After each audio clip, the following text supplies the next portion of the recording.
Motion of a charge particle in a uniform magnetic field. So अब यहाँ पर हम इसकी डिस्कशन करेंगे 3 डिफरेंट केसेस के लिए।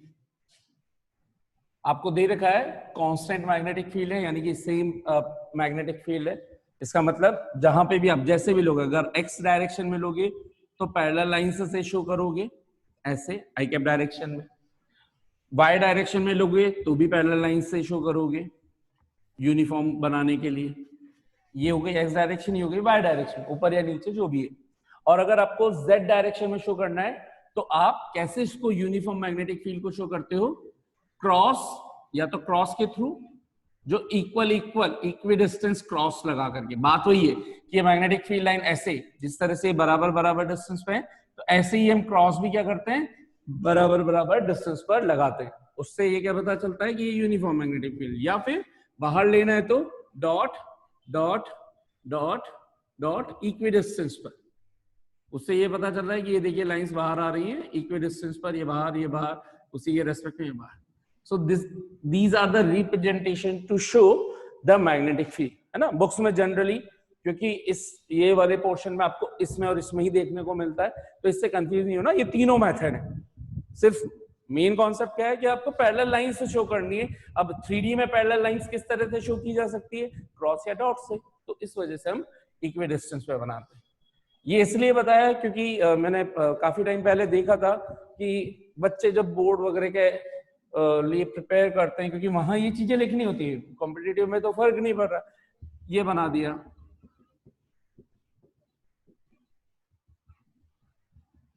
ये जिसका जैसा मन किया, जिसकी जैसी श्रद्धा हुई, उसने वो बना दिया। This is not the uniform magnetic field. So be focused.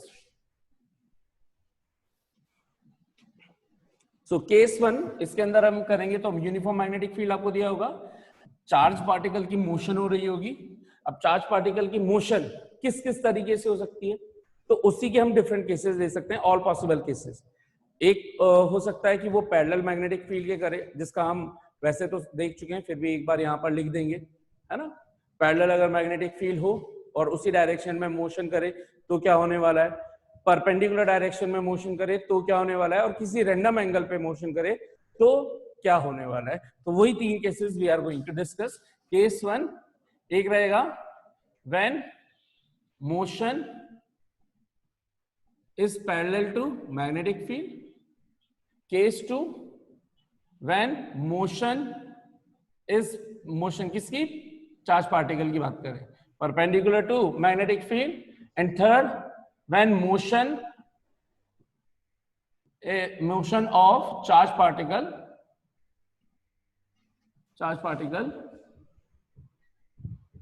with some angle theta। तो ये 3 cases we are gonna discuss. Case 1 अब हम ले रहे हैं, तो ये चीजें समझ में आएगी। मैं दोनों को अभी रब कर देता हूं 1 by 1, फिर हम इनको स्टडी कर लेंगे। तो case 1, when the charge particle motion is parallel to B। so in this case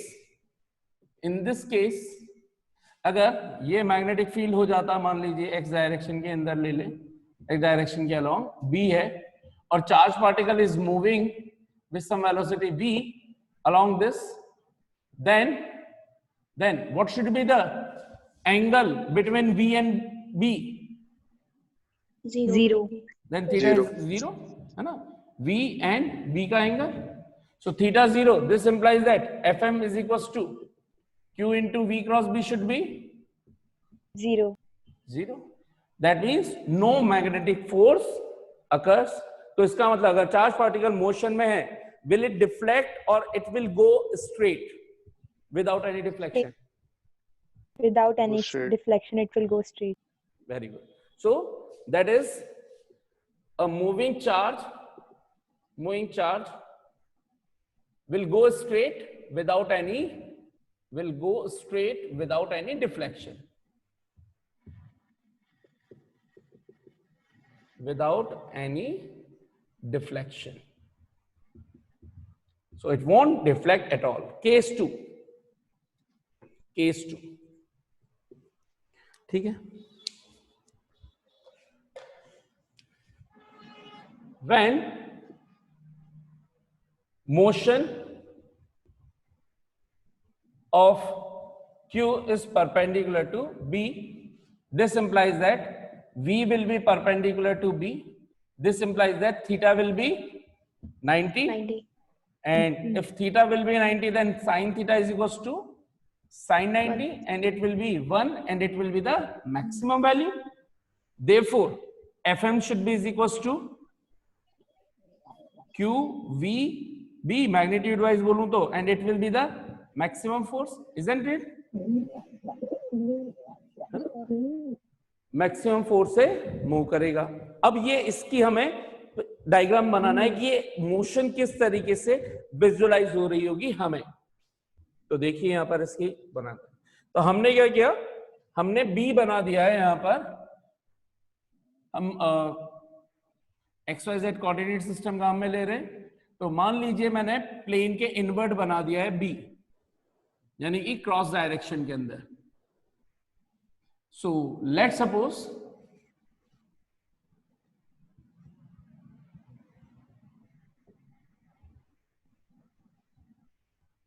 charge particle is gonna move in this magnetic field but perpendicular to this. ठीक है, perpendicular to this uniform magnetic field है ना.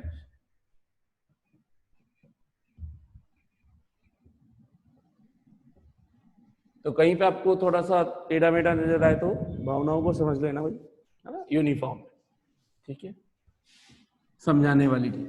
आपको जब drawing बनानी होगी तो आपको तो भावनाओं का ख्याल नहीं रखना है, आपको प्रॉपर बनाना रहेगा. बोर्ड एग्जाम में टीचर आपकी भावनाएं नहीं समझेगा, आप मेरी भावनाएं समझ सकते. बहुत बढ़िया सर. अब यहाँ पर हमने लेट सपोज इसको मोशन देनी है. किसको देनी है? चार्ज पार्टिकल को. तो अब चार्ज पार्टिकल को जब मैं मूव करवाऊं तो मैं किस किस तरीके से मूव करवा सकता हूं. लेट सपोज मैंने क्या किया कि मान लीजिए इसको मैंने ओरिजिन मान लिया, और ओरिजिन के रेस्पेक्ट में ये इनिशियली, है ना, इनिशियली आर डिस्टेंस पर है, स्मॉल आर डिस्टेंस पर है. ठीक है, ये चार्ज पार्टिकल इस जगह रखा है, इसको मैंने अपना ओरिजिन मान लिया इस पॉइंट के रेस्पेक्ट में, ताकि मैं डिस्टेंसेस को मेजर कर सकूं. ठीक, यहां पर मैंने चार्ज पार्टिकल रख दिया Q, और इसको मैं इसके परपेंडिकुलर डायरेक्शन बोले तो y एक्सिस के अलोंग मैंने इसको एक वेलोसिटी दी v, या स्पीड बोल सकते हैं आप v. अब अगर मैग्नेटिक फील्ड नहीं होता तो ये सीधा स्ट्रेट जाता है, लेकिन यहां पर है मैग्नेटिक फील्ड और v है जेकब डायरेक्शन में. बताइए, यूज कीजिए रूल, ब्लेसिंग रूल, एंड बताइए what is the direction of force अगर Q इनिशियली P पॉइंट पर हो और ये अपनी मोशन को स्टार्ट करने वाला हो तो. माइनस आई कैप. इसका मतलब मैं, हाँ, इसका मतलब मैं बोल दूं क्या इस एरो के थ्रू कि this is the initial force, यहां पर लगेगा Fm इस डायरेक्शन में. ठीक है, अब जैसे ही ये मतलब अपनी मोशन को स्टार्ट करता, उसी टाइम पर मोशन स्टार्ट करी थी और ये इधर की तरफ, तो जाना चाहिए था सीधा, लेकिन ये डिफ्लेक्ट ऐसे हो गया. अब मान लीजिए ये इस वजह से ये यहां पर आ गया. जब यहां पे होगा तो इसकी, अच्छा दूसरी चीज, क्या इस मैग्नेटिक फोर्स के कारण कोई वर्क डन होगा क्या? No sir. अभी अभी हमने क्या सीखा था? Work done will be always 0 by magnetic force. इस मैग्नेटिक फोर्स के कारण कोई वर्क डन नहीं होने वाला. And kinetic energy of the charge constant. इसका मतलब स्पीड कांस्टेंट है, डायरेक्शन चेंज हुई है, क्या स्पीड चेंज होगी क्या? यानी कि इधर डिफ्लेक्ट हुआ तो क्या स्पीड चेंज होगी क्या? No sir. No sir. इसका मतलब अगर इनिशियल स्पीड इसकी v थी, वेलोसिटी की डायरेक्शन चेंज हो गई, लेकिन स्पीड बोल दूं तो इस पॉइंट पर, ये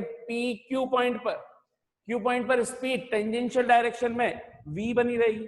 जल्दी से बताइए, थोड़ा सा इसको बड़ा बना रहा हूं मैं डायग्राम को, है ना? इनको भी थोड़ा बड़ा कर देते हैं ताकि क्लियर थोड़ा सा व्यू नजर आए आप लोगों को. ये यहां पे पहुंच गया है Q, P पॉइंट से Q पॉइंट पर initial tangential direction speed v, यहां पे भी स्पीड v रहेगी, बताइए जैसे ही इस जगह पे पहुंचा, डायरेक्शन इधर है, फोर्स किधर की तरफ लगेगा? सर नीचे की तरफ। नीचे की तरफ। क्या हम ये बोल सकते हैं towards the centre? Yes sir. Yes, sir. है ना? देखिए v, ये v की डायरेक्शन में करंट और मैग्नेटिक फील्ड तो अंदर है, और ये v की डायरेक्शन में, ये देखिए इसका ब्लेसिंग्स किधर आ रही है? इस सेंटर की तरफ। अब इस वजह से ये इस डायरेक्शन से इधर डिफ्लेक्ट हो गया। जब ये यहां आ गया एग्जैक्टली बिल्कुल इसके अबव, ओ के अबव क्यू आर पॉइंट पर, तो इसकी टेंजेंशियल डायरेक्शन की स्पीड अभी भी v रहेगी, यानी कि v एक तरह से भी माइनस आई कैप में हो चुका है। बताइए फोर्स किधर लगेगा? Downward. डाउनवर्ड, माइनस जे कैप। माइनस। क्या एग्जैक्टली ये भी सेंटर की तरफ ही लगेगा? Yes, sir. Yes sir. Centre. Yes, तो sir. यहां पर ये FM, ये FM, ये वाला FM, अब जैसे ही इसका मतलब ये जाना चाहिए था सीधा, लेकिन ये नीचे आ रहा है, तो इसका मतलब डिफ्लेक्शन नीचे हो गया। नीचे हो गया तो मान लीजिए यहां पे पहुंच गया किसी S पॉइंट पर Q चार्ज, और यहां पर टेंजेंशियल स्पीड V हो गई। बताइए इस टाइम पे कहां पे लगेगा? Toward centre. Toward centre. फिर से राइट हैंड के थ्रू देखे, मैग्नेटिक फील्ड अंदर और V इधर, तो सेंटर की तरफ फोर्स लग रहा है, सेंटर की तरफ। सो अगर यहां तक में कुछ समझ में आया हो, तो ये जो FM है, इसको इस पाथ में, ये किस पाथ में मूव करवाने वाला है? Circular. सर्कुलर। क्योंकि अब हर पॉइंट पे आप देखो, मैग्नेटिक फील्ड इनिशियली अंदर, ये उधर ऊपर आए ऊपर आए ऊपर आए, हर बार देखिए मेरा हैंड इसी तरह से रहेगा, और ये हर बार अपनी, अगर यहां पे भी पहुंच गया, मान लीजिए यहां पे भी पहुंच गया, ये ऐसा घूमता घूमता घूमता हर पॉइंट पर घूमता घूमता यहां आया, यहां पे पहुंच गया, इस जगह पे भी पहुंचे, तो इसकी स्पीड इधर हो जाएगी प्लस आई कैप डायरेक्शन के अंदर, और इस टाइम पे फोर्स किधर लगेगा? ऊपर. Up. जे कैप। ऐसे ऊपर की तरफ, प्लस जे कैप सेंटर की तरफ। तो क्या हम बोल सकते हैं कि the magnetic field, sorry magnetic force whenever the charge moves perpendicular with the magnetic field, then the motion of the charged particle is a circular path, yes or no? Yes, sir. By this magnetic force. क्या ये magnetic force and this magnetic force acts always towards centre of the circular path? तो क्या मैं इस magnetic force को centripetal force का नाम दे सकता हूं इस मोशन के लिए? Yes, yes, तो sir. कंक्लूजन क्या क्या निकले हमारे? Conclusion,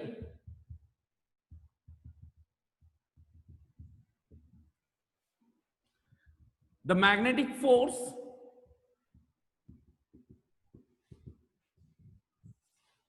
due to magnetic force, charge will move in circular path of radius, जो हमने ली हुई है यहां पर small r, with respect to center O. Second point क्या हुआ? Here the magnetic force Fm will act as a centripetal force since this Fm is providing, due to this Fm, Q charge, motion of Q charge is in circular path.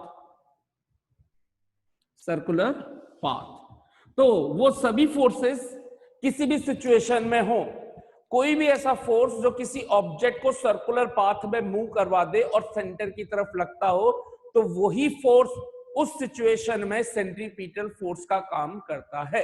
Done. Always remember this thing, ठीक है। whenever any force due to which any object, any particle will move in a circular path, that force, if acting towards the center, then that force is always taken as centripetal force. If particle's mass is m and moving with velocity or speed v in a circular path of radius r, then can you tell me what should be the centripetal force? mv square by r. mv square by r. तो यहां पे F centimetre का काम कौन कर रहा है? FM. Okay, F centimetre होता है mv square by r. FM force कितना है in this situation? qvb. qvb. So can I equate them? qvb. So क्या यहां से can I find the radius of this path? R will be is equals to एक v से एक v cancel हो गया, एक v से एक v कैंसिल हो गया, क्या मिल गया हमें? R इधर चला जाएगा ऊपर, qb आ जाएगा नीचे, R is equal to mv by qb, है ना। mv चाहो तो आप linear momentum, magnitude of linear momentum भी बोल सकते हो, लेकिन ध्यान रखना है, मतलब कभी कैसे भी फॉर्मेट में पूछा जाए, हमारे पास एक फॉर्मूला आ चुका है इक्वेशन 1। क्या इसी को मैं दूसरे तरीके से ऐसे भी लिख सकता हूं? R is equal to V upon Q by M into B। इसमें कोई परेशानी? M वापस ऊपर आ रहा है, तो जो ऊपर था उसको वापस मैं Q के नीचे ले गया। समझ में आती है ना ये? जैसे 2 बाय 3 को मैं 1 अपॉन 3 बाय 2 लिख सकता हूं, जैसे 2 यहां पे ऊपर आ जाता है, तो वही काम मैंने यहां पे किया है। Can you tell me what is Q by M? कुछ नाम होता है इसका, एक पर्टिकुलर नाम होता है, एक स्पेसिफिक नाम होता है। Do you know about it? Chemistry में पढ़ते होंगे, नहीं पता? इसका एक स्पेसिफिक नाम है, स्पेसिफिक नाम है। अब तो कुछ याद आया होगा, कुछ स्पेसिफिक नाम होता है इसका। हाँ भाई, स्पेसिफिक नाम होता है। और specific charge, charge by mass ratio नाम नहीं सुना कभी? E by M। yes sir. Chemistry Yes, में sir. तो करते होंगे ना यार तुम? yes sir. क्या बोलते हैं? मैं इतनी देर से हिंट दे रहा हूं, स्पेसिफिक नाम होता है स्पेसिफिक। क्या बोलते हैं इसको? Q बाय M को स्पेसिफिक चार्ज।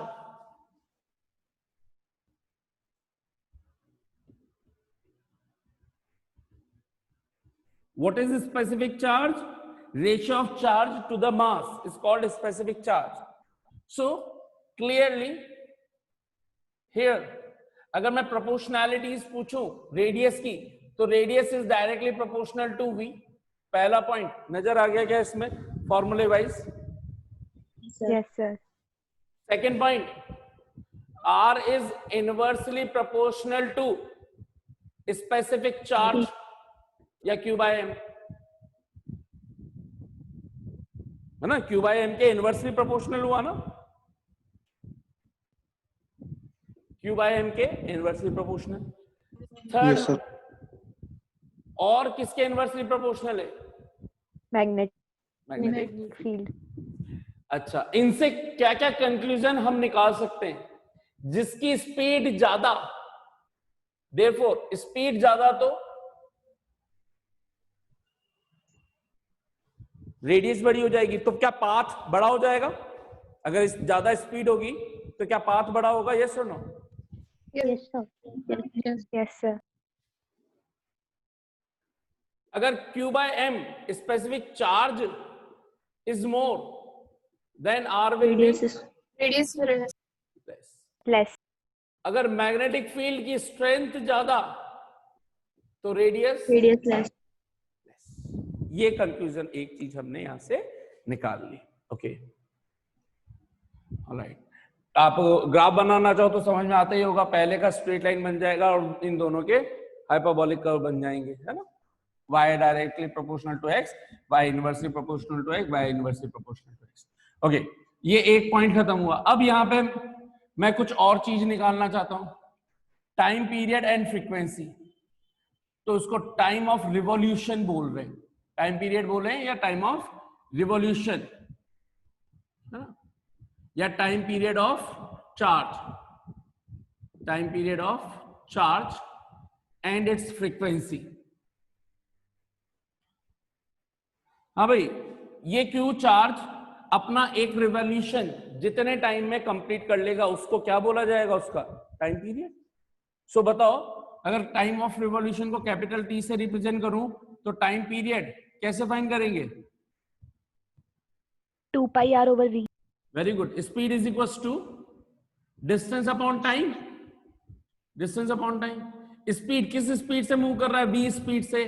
कितनी डिस्टेंस ट्रेवल कर रहा है वन सर्कल के अंदर? 2 पाई आर। कितने टाइम में ट्रेवल कर रहा है? वही तो कैपिटल टी है। तो यहां से टी कितना निकल जाएगा?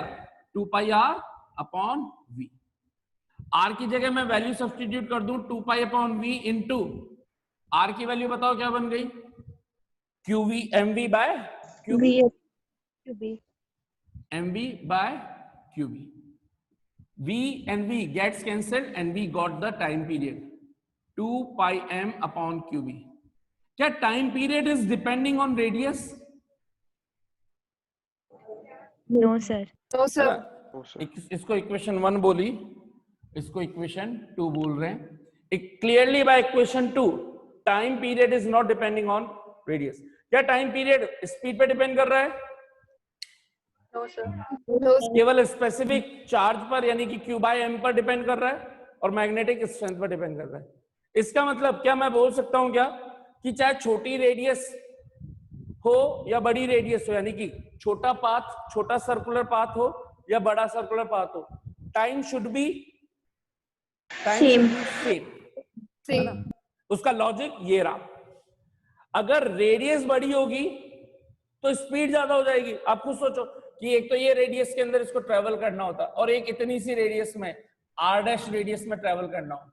तो यहां पर इसने क्या कर दिया, मान लीजिए ये टोटल डिस्टेंस 10 मीटर की थी, 10 मीटर की थी और इसके अंदर ये 10 मीटर पर सेकंड से मूव कर रहा था, 10 मीटर पर सेकंड से मूव कर रहा था। तो टाइम लग रहा था कितना? 1 सेकंड का, इजंट इट? अब जैसे ही यहां पर रेडियस छोटी करी तो अगर मैं रेडियस कम कर दूं तो स्पीड भी उसी के रेस्पेक्ट में क्या हो जाएगी? कम हो जाएगी। तो अगर मैंने रेडियस के हिसाब से अगर मैं बोल दूं कि टोटल रेडियस मतलब टोटल अगर पाथ 2 मीटर का हो 2 पाई आर की पूरी, तो यहाँ पे स्पीड कितनी हो जानी चाहिए? 2 meter per second. तो इसका मतलब अभी भी इसको टाइम 1 सेकंड का ही लगेगा। तो कभी भी टाइम पीरियड मतलब हमेशा टाइम पीरियड कांस्टेंट रहता है एक सिंगल चार्ज पार्टिकल के लिए सर्कुलर पाथ के अंदर जब वो मैग्नेटिक फील्ड के अंदर मोशन कर रहा हो तब। It doesn't depend on time period और time of revolution doesn't depend on the radius and speed. क्या यहां से फ्रीक्वेंसी भी पता चल गई? क्या frequency is equals to 1/T। Frequency बोले तो number of revolutions per unit time, है ना। सो ये कितना हो जाएगा? QB by QB upon 2 pi. 2 pi m और यूनिट आ जाएगी हर्ट्ज, इसकी यूनिट आएगी सेकंड, ऐसा यूनिट। ठीक है, कितनों को ये पूरा टॉपिक अच्छे से क्लियर हो गया? सो दिस फ्रीक्वेंसी, ये जो फ्रीक्वेंसी है इस फ्रीक्वेंसी को बोलते हैं साइक्लोट्रॉन फ्रीक्वेंसी। एक टॉपिक होता है साइक्लोट्रॉन जो आपके सिलेबस से अभी हटाया गया है इस साल। सो साइक्लोट्रॉन का एक टॉपिक होता है जिसके अंदर चार्ज पार्टिकल्स को एक्सेलरेट वगैरह जब करवाया जाता है तो वहां पर उस टाइम पे यूज लेते हैं। तो इस वजह से इस फ्रीक्वेंसी को आप याद रखें बस कॉम्पिटिटिव एग्जामिनेशन के लिए। कहीं पे अगर भूले भटके वर्ड दे दिया गया कि if the charge particle is moving with the cyclotron frequency, तो उस टाइम क्लिक तो करना चाहिए कि क्या है, इसी फ्रीक्वेंसी को क्या बोल रहे हैं? साइक्लोट्रॉन फ्रीक्वेंसी बोलते हैं। ठीक है, सो आगे बढ़ते हैं, केस 3 करते हैं। ये था केस 1, केस 2। केस 1 था एंगल सेम एंगल मतलब B और V सेम डायरेक्शन में थे। केस 2 किया हमने V और B 90 डिग्री पे। अब हम जो करने वाले हैं अब करेंगे केस 3। ठीक है, नेक्स्ट है case 3। Case 3 when charge is moving with some angle with some angle theta from magnetic field या with magnetic field। ठीक है, तो अब इसको समझते हैं साहब कैसे होगा। थोड़ा सा ध्यान से देखिएगा डायग्राम को। लेट सपोज हमने एक्स एक्सिस के अलोंग रख रखा है क्या, मैग्नेटिक फील्ड, यूनिफॉर्म फील्ड। यहाँ पर मैं शो नहीं कर रहा हूँ ताकि यहाँ पे मुझे डायग्राम बनाना है। तो ये पूरी लाइन वहीं से आ रही है, पूरा इस जगह से लेकर के ये मैग्नेटिक फील्ड है ना, इधर नॉर्थ मान लो, इधर साउथ मान लो, तो ये पूरी मैग्नेटिक फील्ड लाइन यूनिफॉर्म है साहब। बीच में सिर्फ क्लैरिटी के लिए मैं इसको शो नहीं कर रहा हूँ। ठीक है, दिस इज एक्स डायरेक्शन में along the x axis it is being kept magnetic field। ठीक, this is y direction, this is z direction। अब यहां पर हमने बोल दिया कि लेट सपोज यहां पर ओरिजिन पर हमने चार्ज पार्टिकल को, जहां पे भी चार्ज पार्टिकल रखोगे उसकी स्टडी के लिए उसको रेफरेंस पॉइंट मान सकते हो या उसके रेस्पेक्ट में कहीं पे भी आप चूज कर सकते हो, ये आपको पूरी आजादी होती है। लेट सपोज किसी रैंडम एंगल पर जो b के साथ एंगल बना रहा है थीटा, इससे हमने इसको वेलोसिटी दी v। तो हमने देखा था कि जब v, अभी दो चीजें पढ़ी, एक परपेंडिकुलर डायरेक्शन में और एक हॉरिजॉन्टल यानी कि पैरेलल डायरेक्शन में। तो अगर इस v के मैं दो कंपोनेंट ले लूं तो एक कंपोनेंट, ये कंपोनेंट कैसे लेते हैं, एरो हेड पॉइंट से V draw always a perpendicular. Perpendicular draw किया, जहां मीट हुआ वहां तक की लेंथ क्या कहलाती है इसकी, इसका component. So this is the parallel component of b, इसलिए हम इसको बोल रहे हैं v पैरेलल। और ये कितना होगा, v cos थीटा। समझ में आता ही है इतना, थीटा की तरफ इसका कंपोनेंट ले रहे हैं और एक कंपोनेंट ले रहे हैं वर्टिकल कंपोनेंट, तो उसके लिए एरो हेड से y एक्सिस पर परपेंडिकुलर जहां पे इंटरसेक्ट कर रहा है वहां तक की ओरिजिन से लेंथ, ये इसका कहलाता है v परपेंडिकुलर कंपोनेंट। तो इसको v परपेंडिकुलर बोल दिया। और ये कितना होना चाहिए, v sin theta, v sin theta. ये दो कंपोनेंट हो गए। अब हमने सीखा, अगर इसका मतलब अब v से हमारा लेना देना खत्म हो चुका है एक तरह से। अब आप समझेंगे कि चलना इधर चाह रहा है और इस चलने के लिए मेन इफेक्ट किन के कंसीडर करने हैं, इन दोनों के। तो जो काम v कर रहा है वो किन वजह से कर रहा है, इन दोनों के मिले जुले इफेक्ट के कारण कर रहा है। इस वाले पैरेलल का काम क्या है, इसको लीनियर मोशन प्रोवाइड करवाना। इसको कैसी मोशन प्रोवाइड करवाना, लीनियर मोशन प्रोवाइड कराना। वर्टिकल कंपोनेंट का काम क्या है, वर्टिकल मोशन प्रोवाइड करवाना। तो अगर आप सोचो कि ये 11th ग्रेड के अंदर आपने पढ़ा था, किसी ऑब्जेक्ट को जब हम किसी u वेलोसिटी से थ्रो करते हैं किसी एंगल से, तो एक प्रोजेक्टाइल मोशन बनती है, पढ़ा था, जिसमें u cos थीटा इसका हॉरिजॉन्टल कंपोनेंट रहता है, क्योंकि यहाँ पे हम कोई एक्सेलरेशन कंसीडर नहीं करते थे हॉरिजॉन्टल डायरेक्शन में, तो u cos थीटा हमेशा सेम बना रहता है, तो ये इसको आगे बढ़ाता रहता है। और इसका u sin theta component initially vertical direction में रहता है, लेकिन वर्टिकल में ग्रेविटी भी रहती है, तो इनिशियली जितनी इसके अंदर जान है, यानी कि जितनी मैक्सिमम स्पीड से जा सकता है वो एक मैक्सिमम हाइट अचीव करता है। उसी टाइम पर ये कंपोनेंट इसको आगे भी बढ़ाता रहता है। तो एक चीज को जब आप ऐसे एंगल से फेंक रहे हो तो एक कंपोनेंट इसको ऐसे आगे लेकर के जा रहा है और एक कंपोनेंट इसको ऐसे ऊपर लेकर के जा रहा है। देखिएगा, एक तो ऐसा सीधा चलता है ना, और एक चल रहा है एक ऐसा ऊपर। अब सीधे चलते टाइम एक फोर्स ऊपर लग रहा है, तो ये बात ऐसा होता। यहां भी लगता ऐसा था कि प्रोजेक्टाइल मोशन बननी चाहिए थी, लेकिन यहां पर एक खासियत और है कि ये सिर्फ एक नॉर्मल मोशन नहीं है, ये मैग्नेटिक फील्ड में मोशन है। तो यहां पर हमने देखा कि जब पैरेलल कंपोनेंट होता है वो तो मैग्नेटिक फील्ड से कुछ भी इफेक्ट ही नहीं होता, डिफ्लेक्ट ही नहीं होता, यानी कि चार्ज पार्टिकल ये v cos थीटा पर कोई इफेक्ट नहीं है, no effect of b, no effect है कि नहीं, no fm, fm will be zero यहां पर v cos थीटा पर, इस वाली मोशन के अलावा।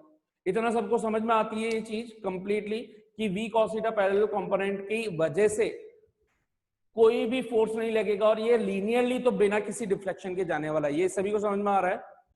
लेकिन अब जो वर्टिकल कंपोनेंट है, हमने अभी अभी इससे पहले वही किया था कि अगर क्यू चार्ज पार्टिकल को बी के परपेंडिकुलर अगर थ्रो करा जाए तो बताओ इस टाइम पे ऊपर है बी, इधर है बी, बताइए फोर्स किधर लगेगा,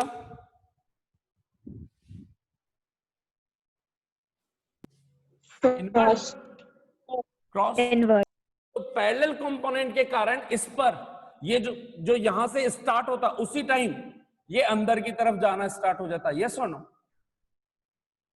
ये अंदर की तरफ जाना, ये अंदर जा रहा है, इसका मतलब ये चार्ज पार्टिकल है, मैंने ऐसे फेंका, लेकिन इसी अंदर जा रहा है, लेकिन एक हिस्सा इसको आगे भी ले जा रहा है। तो अंदर भी जा रहा है, अंदर भी जा रहा है, और एक हिस्सा इसको आगे बढ़ा रहा है। अंदर जाते जाते क्या वो पाथ सर्कुलर बनना चाहिए? यस और नो? इसी जगह पे मान लीजिए अगर केवल ये वाला कंपोनेंट परपेंडिकुलर है, तो क्या पाथ ये लूप इस तरह से बनेगा क्या? बोलो हाँ कि ना? Yes, sir. ये कौन से प्लेन में बन रहा है? अगर B in x डायरेक्शन और V in y डायरेक्शन, तो बताइए जो उसका लूप बनेगा सर्कुलर पाथ वो कौन से प्लेन में बनेगा? XY प्लेन, YZ प्लेन और XZ प्लेन। YZ। सबको इतना समझ में आता है? जो जिस प्लेन में बनेगा वो प्लेन मैग्नेटिक फील्ड के परपेंडिकुलर रहना चाहिए कंपलसरी। क्लियर? अभी हमने देखा था ना, B था क्रॉस और ये पूरा जो प्लेन बन रहा है ये XY बन रहा है। तो अगर कभी भूल जाओ तो कैसे याद रखोगे? जो भी सर्कुलर पाथ बनेगा वो मैग्नेटिक फील्ड के परपेंडिकुलर होना चाहिए। तो मैग्नेटिक फील्ड S में है तो बचा क्या? YZ plane. तो ये YZ प्लेन में। अब सोचो कि यहाँ पे अगर ये पैरेलल वाला कंपोनेंट नहीं होता तो ये इसी जगह पर यहीं पे ऐसे मूव करता रहता, बस यहीं कहीं सर्कुलर पाथ में। लेकिन एक हिस्सा इसको आगे ले जा रहा है, तो ये आगे बढ़ने पर ये ऐसे मूव कर गया, फिर ये दूसरा हिस्सा आगे ले जा रहा है, आगे ले जा रहा है, इस तरह से मूव करता जाएगा। अब ये देखना है कि मोशन ऐसे नीचे से ऊपर हो रही है कि ऊपर से नीचे हो रही है, तो डिपेंड करेगा आपने इसको एंगल कैसे दिया है। तो आप खुद सोचिए कि आपने कैसे एंगल दिया हुआ है, ऊपर से, और इस पर फोर्स अंदर लग रहा है, तो पहले ये यहीं से घूम जाएगा, ये बना, फिर ये इस तरह से, ये इस तरीके से आगे बढ़ता जाएगा, आगे बढ़ता जाएगा, आगे बढ़ता जाएगा। ये कैसा पाथ नजर आ रहा है? Helical path. इस पाथ को क्या बोलते हैं? Helical path. और इस मोशन को बोला जाता है हेलिकल मोशन। हेंस जब यहां पर मूव किसी रैंडम एंगल से कर रहा हो तो हेलिकल पाथ में होती है चार्ज पार्टिकल की मोशन। बोलिए कितनों को समझ में आ गया ये पूरा टॉपिक? दो सर्कुलर लूप के बीच की डिस्टेंस को बोलते हैं पिच। ये भी आपको ध्यान रखना है। कोई से भी दो सर्कुलर लूप के बीच की डिस्टेंस को, या वन रिवॉल्यूशन के बाद दूसरा रिवॉल्यूशन हो जाए, उनके बीच की डिस्टेंस को, लीनियर डिस्टेंस को बोलते हैं क्या? पिच। एक चीज आपको और याद रखनी, ठीक है? बाकी करेंगे नेक्स्ट।